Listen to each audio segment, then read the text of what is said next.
President Brigham Young promised the saints that if a person lives according to the revelations given to God's people, he may have the Spirit of the Lord to signify to him his will, and to guide him and direct him in the discharge of his duties, in his temporal as well as in his spiritual exercises.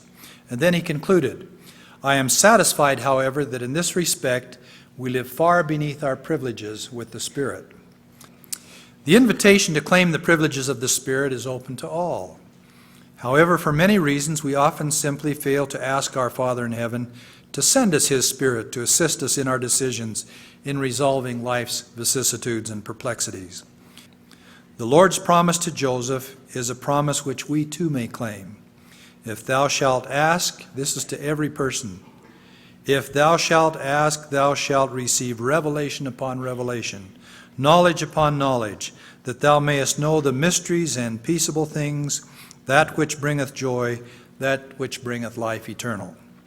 The promptings of the Spirit can be ever so subtle, and if we are distracted by other things, the caressing of the gentle breeze of revelation may be imperceptible to us. The prophet Joseph Smith provided us with some excellent counsel in responding to the promptings of the Spirit. Said he, a person may profit by noticing the first intimation of the Spirit of revelation. For instance, when you feel pure intelligence flowing into you, it may give you sudden strokes of ideas, so that by noticing it, you may find it fulfilled that day or very soon. Those things that were presented unto your minds by the Spirit of God will come to pass. And thus, by learning the Spirit of God and understanding it, you may grow into the principle of revelation until you become perfect in Christ Jesus. Let me illustrate this point about feeling the Spirit as we're reading the Scriptures from an experience which my wife Dorothy and I had with President Hinckley in Portugal about 12 years ago at a regional conference. President Hinckley told those wonderful Portuguese saints, I have a friend who's an attorney in Los Angeles. He has an office in one of those tall skyscrapers. And he had a secretary who had a very, very terrible smoking habit. She was about 40 years of age, had been smoking for about 20 years. And he said she was even starting to smell like a cigarette and to look like a cigarette. You could smell her as she got off the elevator in the morning. And one day, to my friend's surprise, she came into his office and said, I notice you don't smoke. And my friend said, and I notice you do.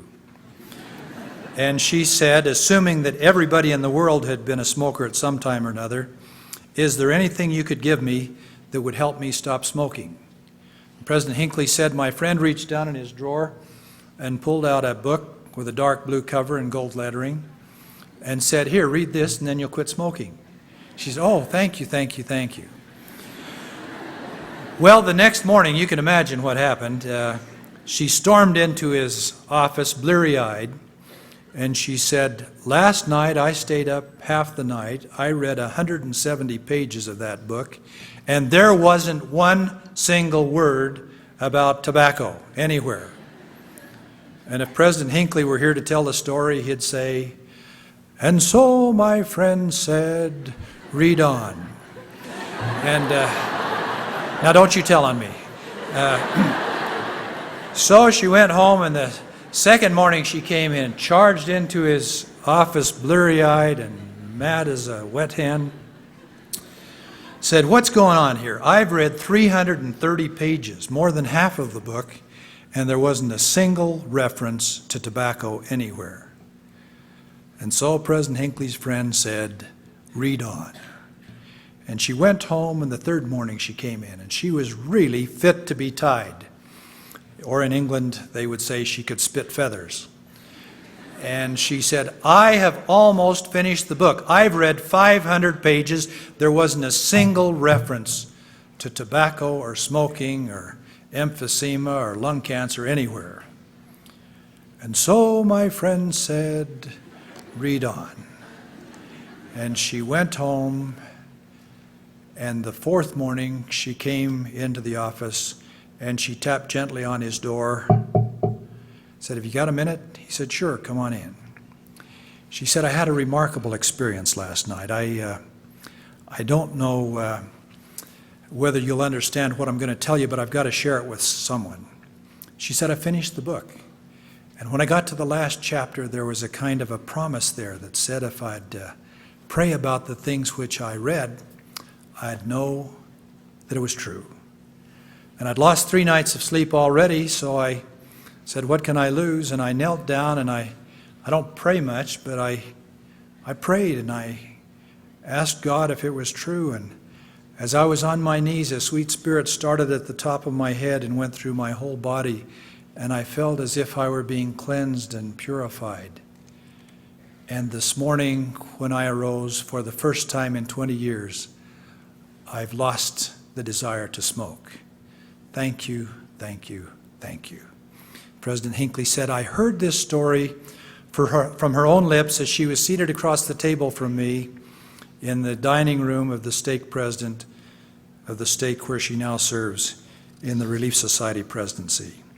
Such is the power, the cleansing power of the Book of Mormon, and such is the spiritual strength that comes to us as we search its pages. In the Doctrine and Covenants, the Lord said, these words are not of men nor of man, but of me.